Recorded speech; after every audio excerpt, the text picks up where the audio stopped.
Lecture 28, Declarative Navigation with Navigator 2.0, Displaying the Invoice Screen. We'll now implement the first step of the routing logic, which is displaying the invoice screen after the splash screen. For that, first, open InvoiceScreen.dart and locate To-Do, InvoiceScreen Material Page Helper and replace it as. Here, we defined a static method that creates a material page, sets a unique key, and creates InvoiceScreen.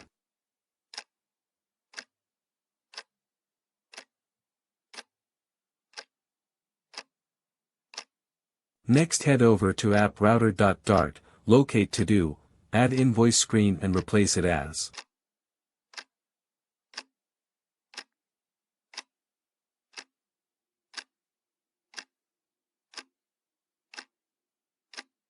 This code says that if the app is initialized and the status of the invoice is false, it should show the invoice screen.